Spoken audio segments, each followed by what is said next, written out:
It was a cold autumn evening when Myra Hindley first met Ian Brady at a local cafe in Manchester.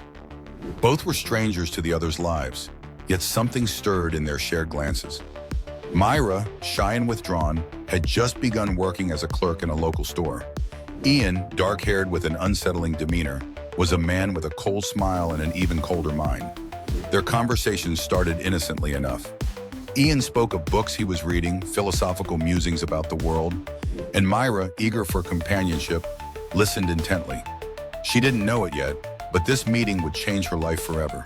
Ian was charismatic, pulling her into his orbit, speaking of a new world where rules didn't matter, where they could be free to act on their darkest desires. By the end of the evening, she had agreed to meet him again. Little did she know she was falling into the arms of a monster. As weeks passed, Myra and Ian's bond grew stronger, but so did the darkness. Ian began feeding Myra with his twisted ideas about dominance, control, and the need to break society's constraints. It wasn't long before Myra was no longer the naive girl she had been. She adopted his ideologies, convinced by his manipulation. One evening, Ian spoke of a fantasy, one that terrified and thrilled her in equal measure. He wanted to take someone's life, to feel power in the purest form. He spoke of the moors, desolate and isolated, a perfect location for his twisted plans. And Myra, under his influence, agreed. It was no longer about love, it was about power. Together, they set their sights on the first victim, a 16-year-old girl named Pauline Reed. Myra lured her to the car, and with Ian's brutal strength, they subdued her. The moors were waiting, the wind howling like the distant cries of the victims who had already suffered. They buried Pauline beneath the earth, and in that silence, they shared a bond stronger than anything before, a bond sealed in blood. As the killings continued, the moors became the graveyard for their twisted love affair. Each victim was different, but the end was always the same.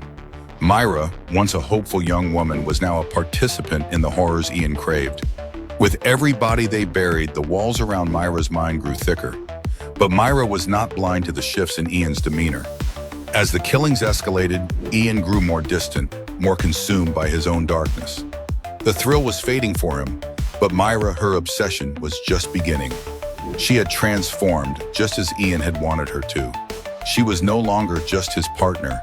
She was his accomplice, his equal in every way. The moors were no longer just a place for killing.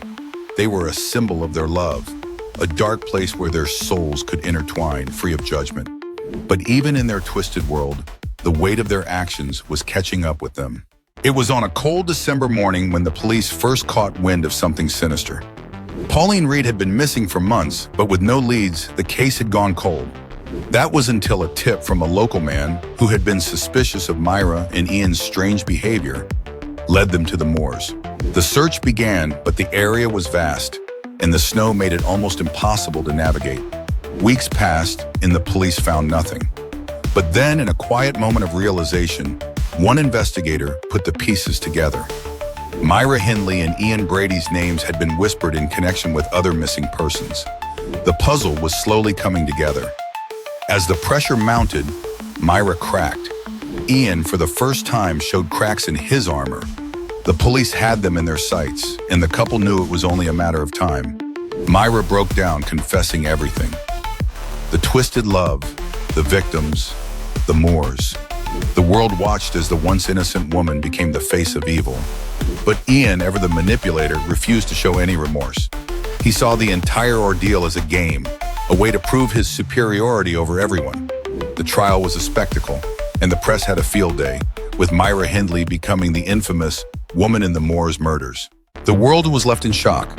How could two seemingly ordinary people be capable of such unspeakable acts? Myra Hindley and Ian Brady were convicted of multiple murders, sentenced to life in prison. But the damage was done.